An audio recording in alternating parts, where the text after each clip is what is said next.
Hi everyone et bienvenue sur ma chaîne YouTube. Pour ceux qui ne me connaissent pas encore, je me prénomme Nadège, je vis à Houston dans le Texas. Alors aujourd'hui nous allons parler du mariage. Malheureusement encore aujourd'hui en 2020, il y a beaucoup de gens en fait qui se marient parce qu'ils se font influencer par la famille, les amis, l'environnement, etc.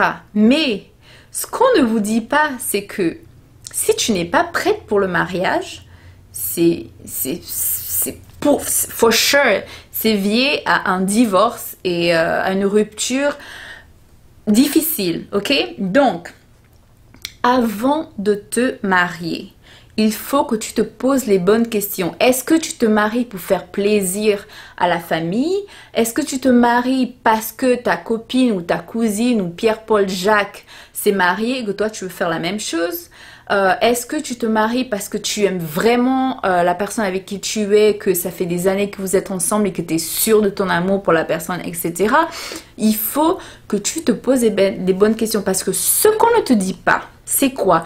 Le mariage est un travail perpétuel. Le mariage, c'est difficile, c'est douloureux, franchement, c'est dur, d'accord? Lorsque tu te maries avec quelqu'un, d'accord?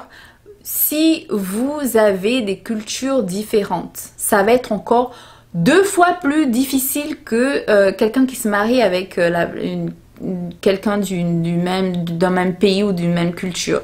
Pourquoi? Alors, moi, je suis divorcée. Dieu merci. Je m'explique. Je me suis mariée pourquoi? Pour des mauvaises raisons.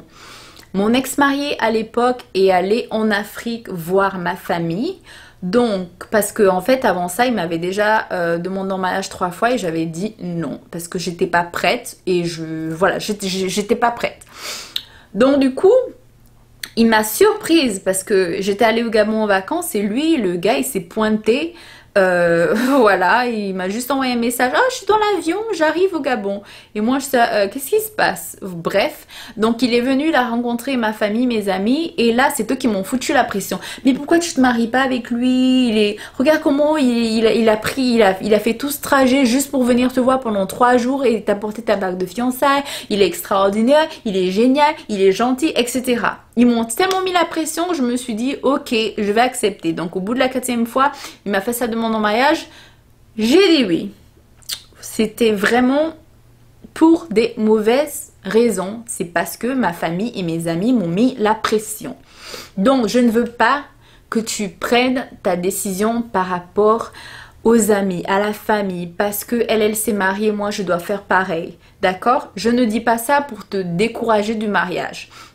Il y a aussi des bonnes raisons du mariage, mais je ne parlerai pas des bonnes raisons aujourd'hui. Aujourd'hui, c'est juste les points négatifs.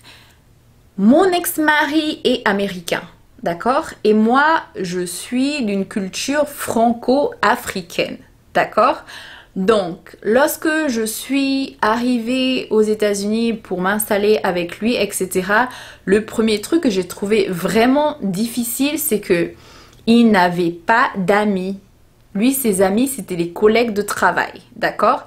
Et moi, je m'attendais à ce que de temps en temps, on sorte avec, je sais pas, ses amis le week-end, parce que toute la semaine, déjà, j'étais à la maison, parce que je partais juste à l'école de langue, donc mon anglais, il était encore chiffon, hein, parce que l'accent, l'anglais que tu apprends à l'école et l'anglais que tu découvres quand tu arrives dans un pays, c'est pas pareil, parce que les accents, etc., bref. Il n'avait pas d'amis. Je me suis dit, bon, il doit forcément avoir des Français à Houston. Donc j'avais regardé sur Facebook en fait et j'avais trouvé un club de Français. Donc tous les mercredis en fait ils organisaient des sorties, c'était super génial. Et en fait lui il venait avec moi et le premier truc qui m'a choqué quand il est venu avec moi, j'étais en train de parler avec quelqu'un que j'avais déjà vu à plusieurs reprises et moi je suis très tactile, je suis tout le temps si je discute avec toi et je suis confortable, bah, je vais commencer à te toucher, je fais pas forcément exprès mais c'est juste un réflexe. Et lui me fait mais pourquoi t'es en train de flirter tout le temps comme ça et devant moi et avec tout le monde? Et moi je suis là mais de quoi tu parles? Je flirte pas. Il me fait si, tu es en train de flirter. Donc voilà, ça c'est déjà un truc. Les Américains, ils ont une autre vision des choses, ils ont une autre mentalité, ils ont une autre façon de penser, d'accord? Eux, flirter, c'est quand tu touches la personne, ça veut dire que bah, t'es intéressé, tu flirtes, etc. Mais c'était pas, pour moi, c'était pas flirter, c'est juste que je suis comme ça, c'est ma personnalité, et je lui avais dit, mais c'est cette personnalité justement qui t'a attiré. Pourquoi aujourd'hui ça devient un problème? Enfin, voilà, c'était vraiment frustrant en fait, parce que je me dis, mais attends, au lieu qu'il soit content que je me sois fait des amis, etc., même si je viens d'arriver, en fait, ça devenait un problème. J'ai l'impression qu'il était jaloux de me voir m'adapter facilement, de me faire des amis très facilement par rapport à lui qui a passé toute sa vie ici, qui avait pas d'amis.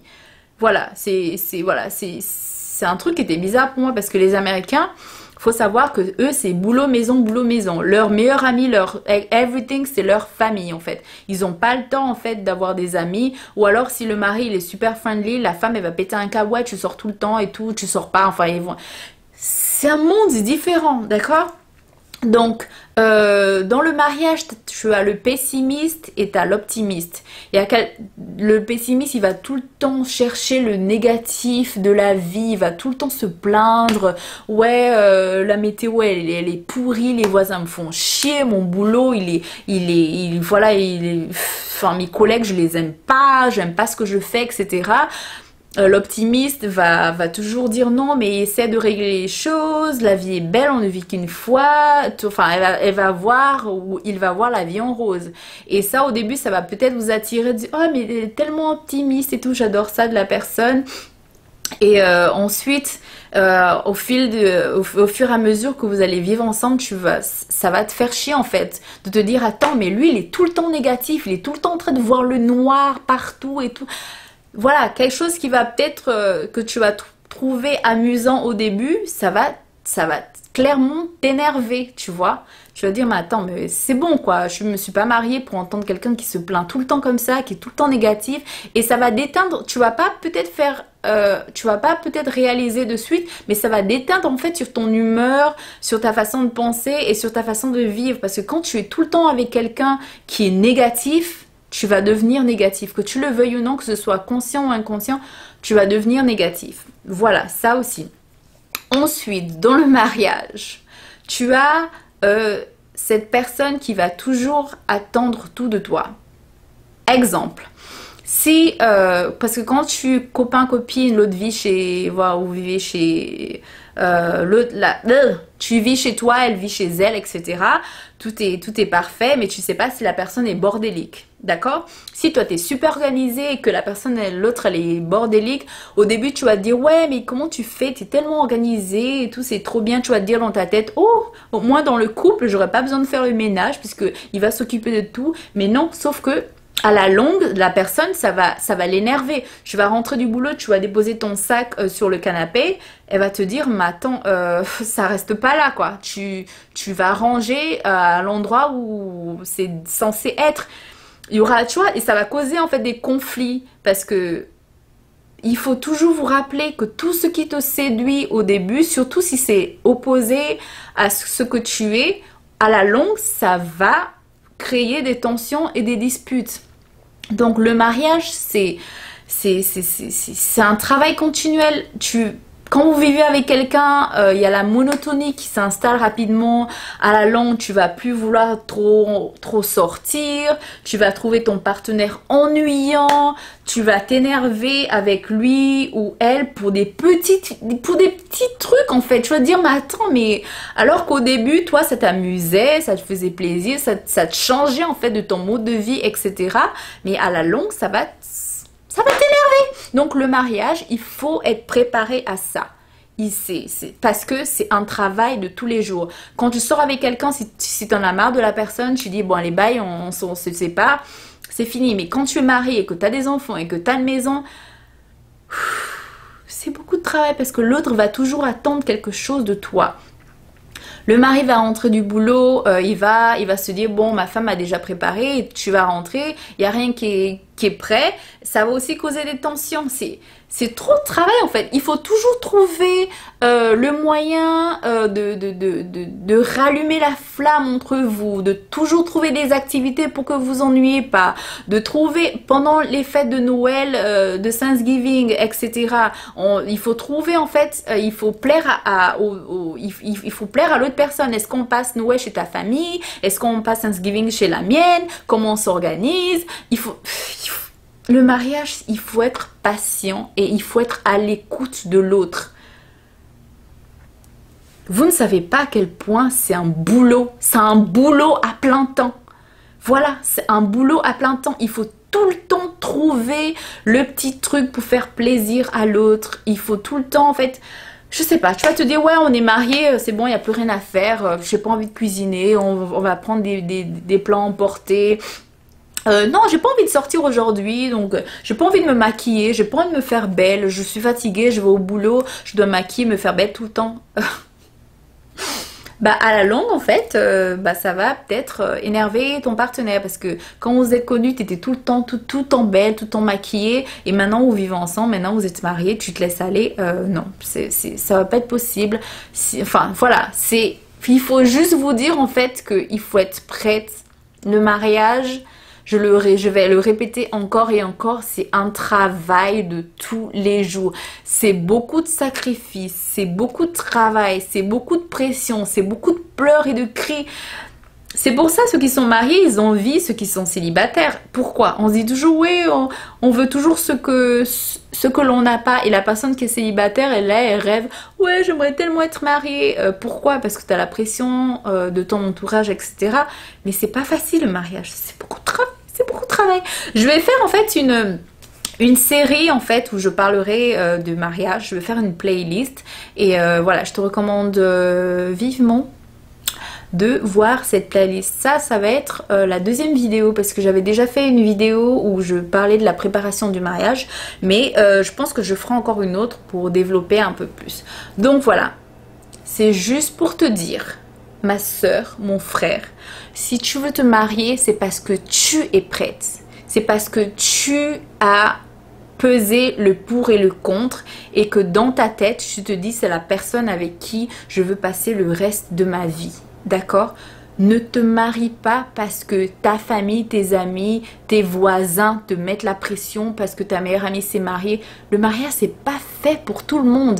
Il y a beaucoup de couples qui vivent en concubinage depuis des années qui sont heureux. Le mariage, c'est juste un bout de papier, d'accord?